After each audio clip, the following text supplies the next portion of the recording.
morning, children.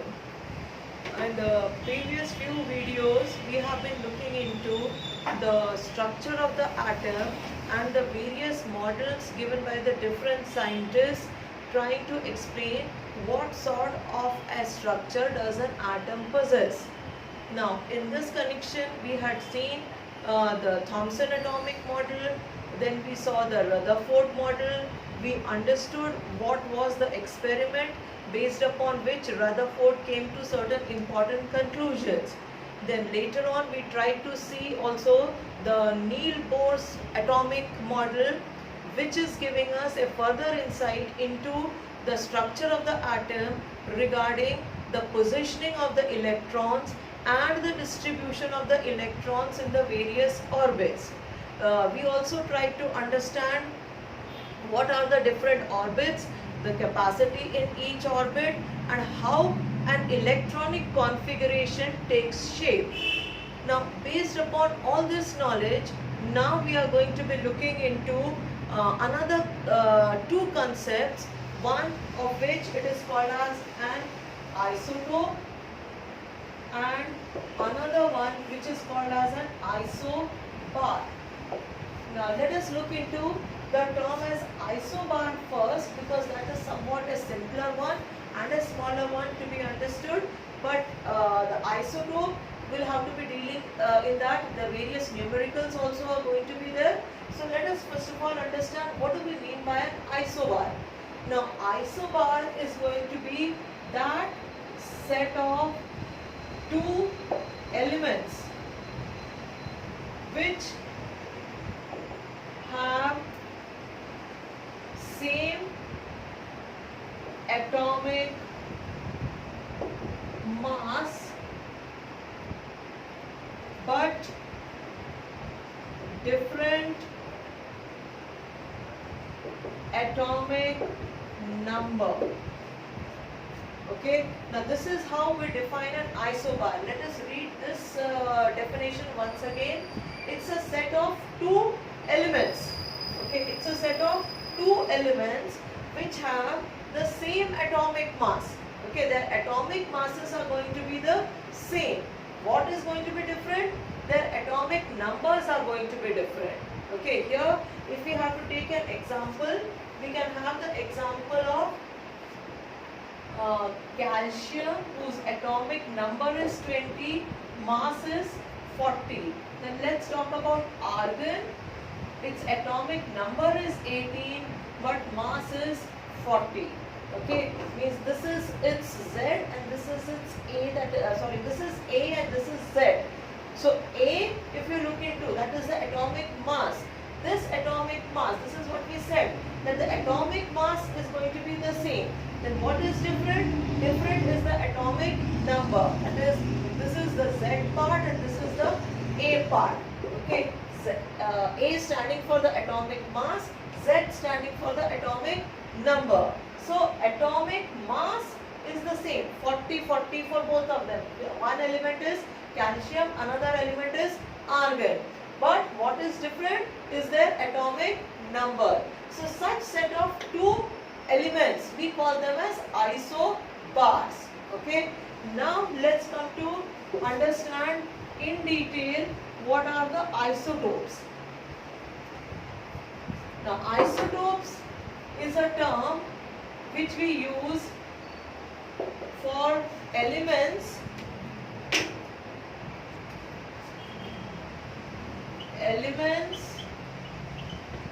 with same atomic number but different atomic mass.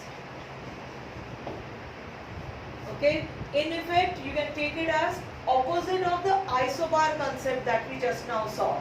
Here the atomic number is going to be the same. Okay, two elements, they are having different forms. Each form is having the same atomic number because actually the element remains the same. Name of that element is also going to remain the same. What will be different? will be their atomic masses which are different. Now in that concept, we are having, if we talk about hydrogen, the very first element with atomic number 1, it exists in 3 different forms. Okay, for this we are having different names and different symbols, but for the other elements which are showing isotopic property, the symbol remains the same, the name also remains the same. So here we are talking about hydrogen. Atomic number 1, mass is also 1, because we know that in case of hydrogen there is no neutron present. Its atomic number is 1, means 1 electron, proton in the nucleus 1 only, so no question of any neutron. Its mass is going to be as 1 only. Then we are having a heavier hydrogen atom also, for which the name is deuterium. Deuterium. Okay, it is having a special name. This one we call it as hydrogen. This is another form of hydrogen for which the name is deuterium. Its atomic number is 1, but the mass is 2. So we call this as a heavier hydrogen. Then the third type of hydrogen is also there by the name of tritium. Okay, tritium, whose atomic number, since it is an isotopic form, atomic number is going to be still 1 only, but the mass is going to be 3. Okay, so these are the 3 isotopes of hydrogen. Same way, for different other elements also, we come across different types and different numbers of the forms which are there. Like for example, if we talk about carbon, atomic number is 6. One carbon is there which is much more common, that is having a mass of 12. Another carbon is there, atomic number is 6, but the mass is 14. Okay, so this is the common one.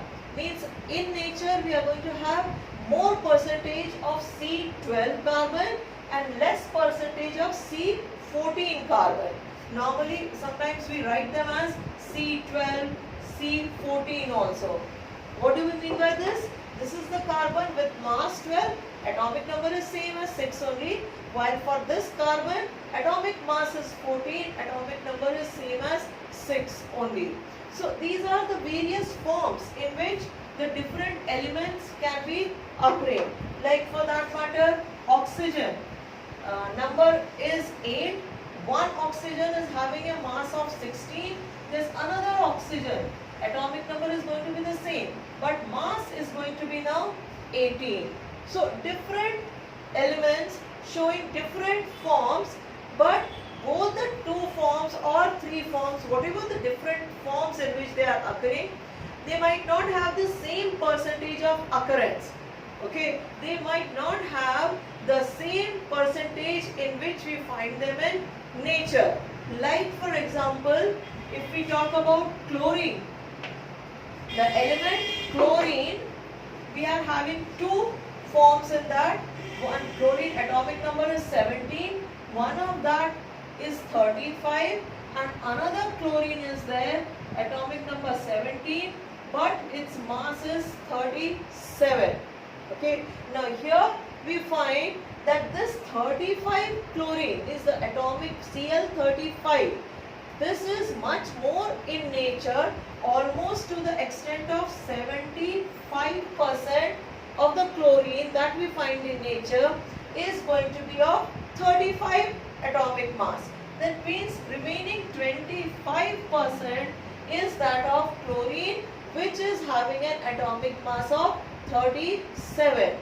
Now in one of the previous chapters that we have studied in this standard of 9, we came across that when we talk about the atomic mass of chlorine, we use the figure as 35.5 units. Okay, and when I was explaining you about that time also I had told you that atomic mass is always going to be a whole number. It cannot be a fraction. But in the case of chlorine, we are asked to use this as the atomic mass, 35.5. Means that 0.5 is the fraction which is present over there. So how come that fraction arises? Now in order to understand how that fraction arises, we have to look into this. That is the percentage in which the two forms are occurring. Now this is a very big figure. That is chlorine 37 occurring in 25% of the samples. This is a big figure which we cannot be neglecting it out. So we have to take that into consideration. And when we take that into consideration, we are going to look into the method, how we are going to find out the atomic mass, which will be an average of both these two occurrences. So atomic mass in this case, we are going to take that as a fraction. Okay, but otherwise atomic mass, which we have seen that this A, we take it as sum of the number of protons plus the number of neutrons. Atomic mass A is equal to number of protons plus the number of neutrons. So this always, protons, they are going to have one particular number. Number of neutrons, that's going to be another number. You just have to add them two together. So there's no question of any fraction arising off over there. So here, why this fraction is coming? Now let us understand how we are going to, this is an average atomic mass of chlorine. So how are we arriving at this average value? That we are going to be looking into next. For finding out the average atomic mass, there's a particular formula which you students will be advised to remember that. So average atomic mass of, now let's say we are taking the example of chlorine. So average atomic mass of chlorine, if this we have to find out, then we are going to have the formula as mass of that chlorine multiplied by the percentage of occurrence. Okay, this will be one figure plus another mass multiplied by the percentage of its occurrence. Alright, now let us take the example of chlorine, because for chlorine we have already understood that the two masses which are there, one is Cl35, another is Cl37. This percentage of occurrence is 75%, and for this the occurrence percentage is 25%. Occurrence means over here in the nature what percentage of chlorine did we find as Cl35, and in nature means whatever the samples that we are taking, what will be the percentage in which Cl37 will be found. Now let us utilize these figures over here, and then let us understand what will be the value that will be arriving at. Okay, so this is going to be the formula. So now average atomic mass of chlorine will be equal to, now mass of one chlorine is 35 into, we said that the percentage of occurrence, 35 is occurring in 75% of the sample. So this is our one bracket plus the next mass is 37 into, now 37 is the mass of the next chlorine, that is another form of chlorine. Then its occurrence percentage, we have seen it is 25%. Okay, so let us write it off like this. Now we can simplify this. This will be 35 into 3 by 4 plus this will be 1 and this will be 4. So 37 into 1 by 4. Alright, now this we can simplify further. 35 into 3 is 105 divided by 4 plus this will be 37 divided by 4. Now since the denominator are the same, we'll be able to simply add them up. 105 and 37. The figure is going to come as 7, 5, 12, 2, carry 1, 4, 142. So 142 divided, numerators are added up, 142 divided by 4 and 142 divided by 4. 4 3s are 12. So to bring down this 2, it becomes 22. 4 5 times is 22. Add a decimal, put a 0 up over here. We get another 5 and that is 20. So what answer do we get? That is as 35.5 and let's put the symbol over here as U, that is 35.5 units, atomic mass units. So what are we finding? We are finding the average atomic mass of chlorine. Now I think so in everybody's mind this question must be clear that why for chlorine we are getting an mass which is in the fractions also. But normally the other elements that we come across, we do not find them as having an average mass which is going to be in fraction. The reason being dependent upon the percentage in which that particular fraction is occurring. So whether we take that into consideration or whether we consider that as a negligible fraction. Alright, so this is regarding the isotopes. Now when we are talking so much about the isotopes, we also have to understand that these isotopes, they have their own utility. Okay, they have their own utility, particularly in terms of agriculture, in terms of medicine. They have been found to be of great value. Like for example, if we look into the uses of isotopes,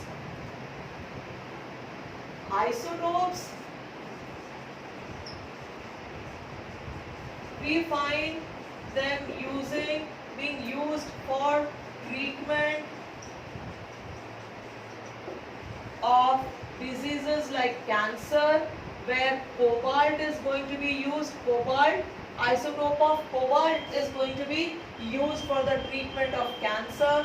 Then another field in which they are going to be used, phosphorus will be used for the treatment of soil.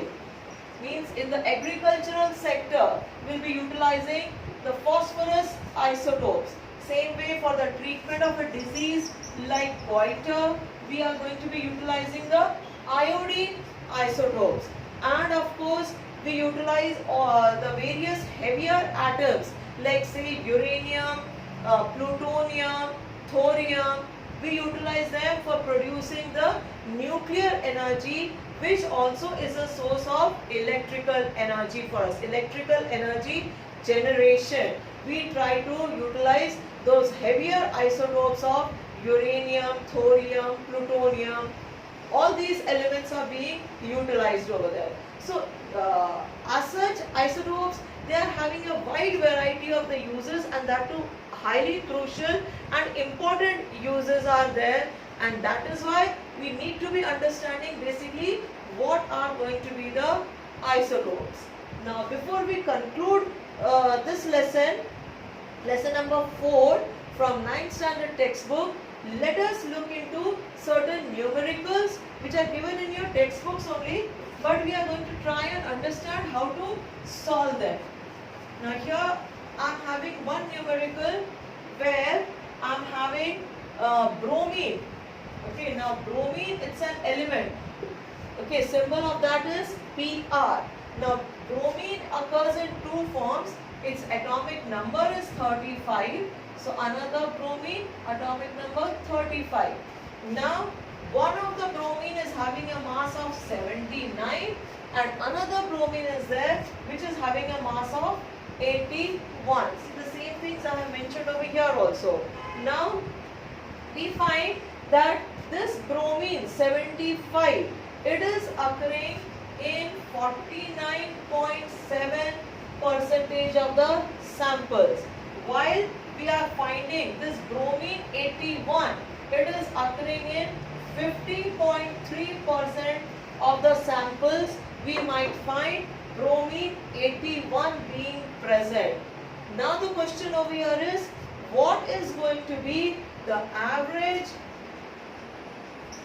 atomic mass of bromine? This is what we need to be finding it out. Okay. Now let's utilize the formula. You children are well aware of the formula now, that bromine atomic mass, we are going to be multiplying it by the percentage. Then we are going to add this to another bromine along with its percentage. So let's have the first bromine. The mass of that is 79 into percentage is 49.7 divided by 100. This is first bromine. Plus we are going to add it to the next bromine, that is 81 into the percentage of that. Percentage is 50.3 divided by 100, because since it's the percentage. Now we are going to simplify this. Now let us look into how to simplify. I can remove this decimal, I can add one 0 over here. Same way I am removing this decimal and I am putting a 0 over here. Now 497 divided by 1000. Children, I can write this as 79 into 0.497. Okay. Then plus 81 into 503 divided by 1000. I can write it as 0.503. Okay, this is how we have simplified it. Now further we are going to be simply carrying out their multiplication and then adding them up. Now let us see how we multiply them. Let's see the answer that we are going to be getting, because we have to get one particular value for the average atomic mass of bromine. Now 0.497 multiplied by 79.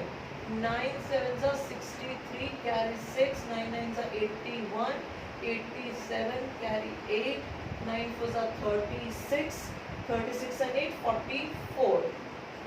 Okay, then 7 sevens are 49, carry 4, 9 sevens are 63, 63 and 4, 67. So carry 6, 7 fours are 28, 28 and 6 will be 34.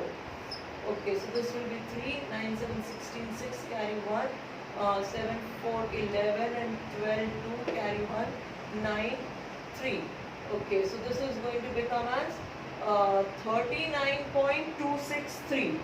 Alright, so now for this first bracket I am having the value as 39.263 plus. Now let's look into the second bracket. Second bracket we are having 0.503 multiplied by 81. So this will be 305. Then 8 3s are 24, 8 5s are 40. So 34704. Okay, so it is 40.743. 40.743. And now to this let's add 39.263, and finally we arrive at the answer 6 and 4, 10, carry 1, 7, 2, 9, 10, carry 1, 10, carry 1, so it's going to be as 8. Okay, so finally our answer is coming as 80.006, so many units.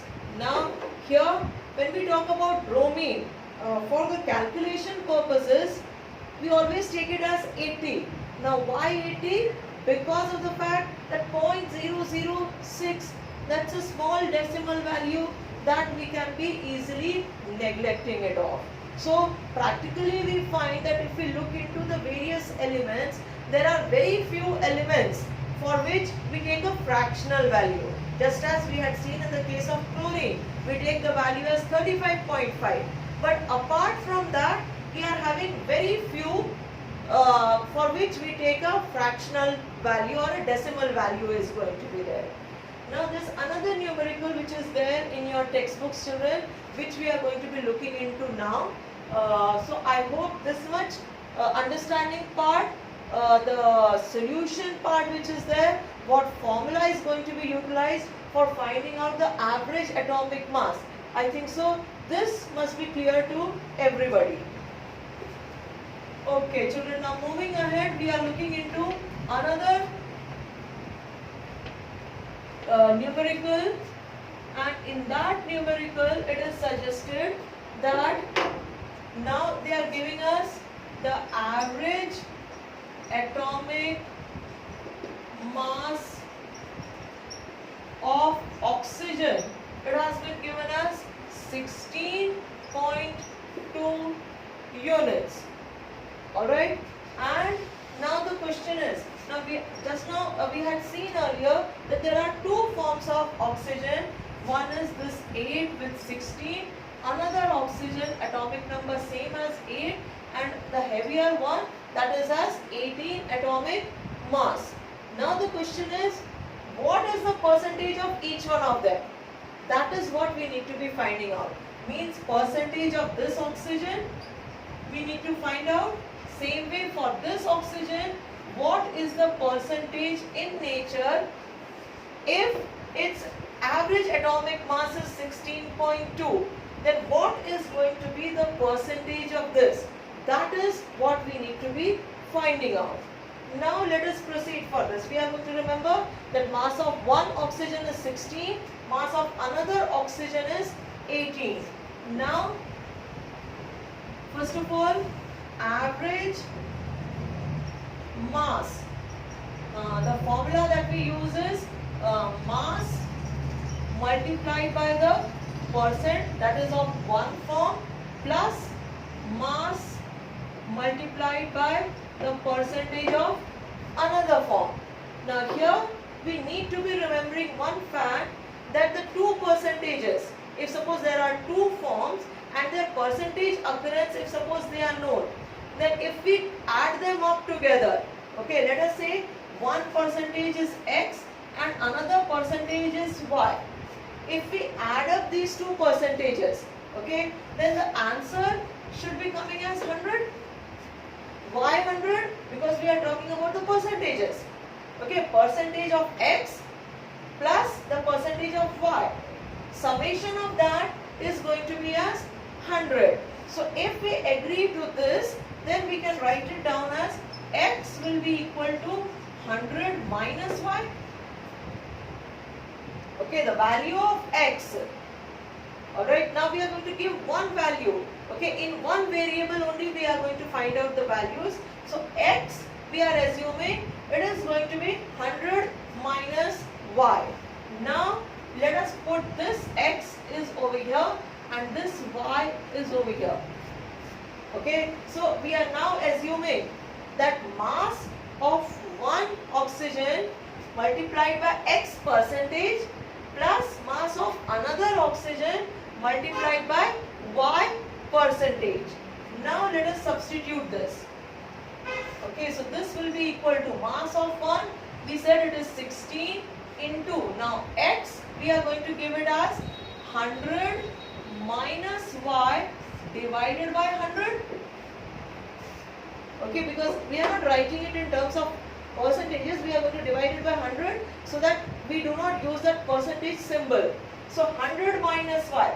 How come we are getting this? Once again, X plus Y is equal to 100 and therefore X will be equal to 100 minus Y. So instead of writing X upon 100, we are now writing it as 100 minus Y divided by 100. I hope this particular step is what has become clear to us.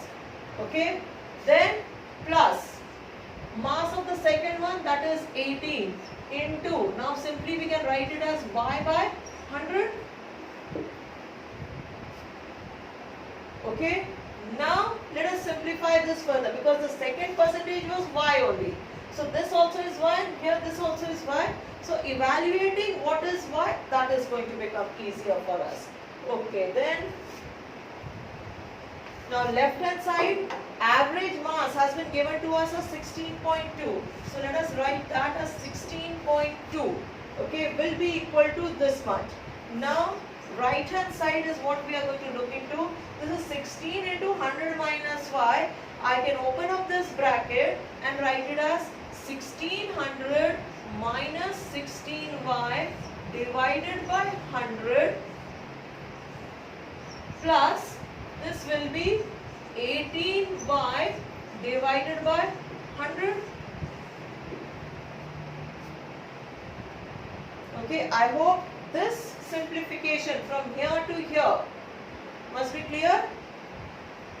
Alright, now let us move further in the simplification.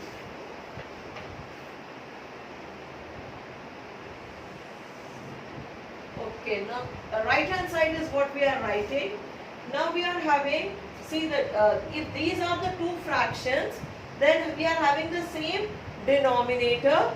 So if the denominator remains the same, we can simply, this is the plus symbol, so we can be simply adding up the numerators and then arriving at the new fraction. So now let's take this as the denominator 100, then this two numerators, they are simply going to get added up. So it will be 1600 minus 16y plus 18y divided by 100. Okay, then now we can simplify this further. It will be 1600 minus 16y plus 18y. We can write it as plus 2y divided by 100. Okay, now this is our right hand side. What was there on our left hand side? It was 16.2. So now let's write that 16.2 into 100 will be equal to 1600 plus 2y. Okay, what we are doing? Simply cross multiplication. On this side it is 16.2. So 16.2 into 100 is equal to 1600 plus 2y. So if I try to simplify this further, it will be 16200, means it's going to be 1620. One decimal place is there. This will be equal to 1600 plus 2y. Now I'll be able to write that as, now let's arrive at the actual answer. We are ready for that now. 2y will be equal to 1620 minus 1600. Okay, I'm taking this to the other side.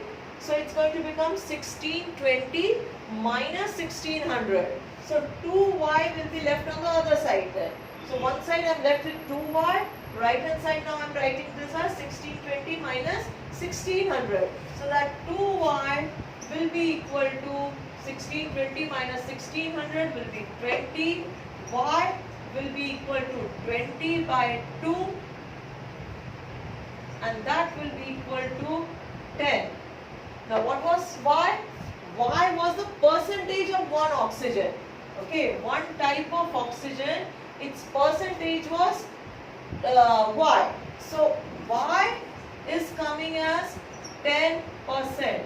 So automatically X is supposed to be 90% because X plus Y should be giving us 100%. So these are our answers then. Okay, we were provided with the average atomic mass of oxygen and we were asked to find out the percentages of the occurrence of the two forms. So now obviously we understand that this is a big number, that is oxygen 16. This is oxygen 16 and this is oxygen 18. This is a big percentage, 90%. And this we can comparatively relegate it to a negligible number number. That is why always whenever we talk about calculations for oxygen, we always take the figure for atomic mass of oxygen. We always resort to the figure as 16. Why? Because that 16 oxygen is occurring in 90% of the samples. Means in 90% in the nature, we are able to find out oxygen which is 16. Okay. So now children, we have come to the end of this chapter number 4. For you, the assignment today is to complete off all the remaining questions from the exercise and the box questions which are given in the text. Means the text questions as well as the exercise questions, you are completing it off in your CWs. That is the big assignment which you are left with today. So thank you for watching this video. I hope it was useful, and then we are going to start off with a new chapter from tomorrow onwards. A new chapter video is going to be sent to you. Thank you so much children. Thank you.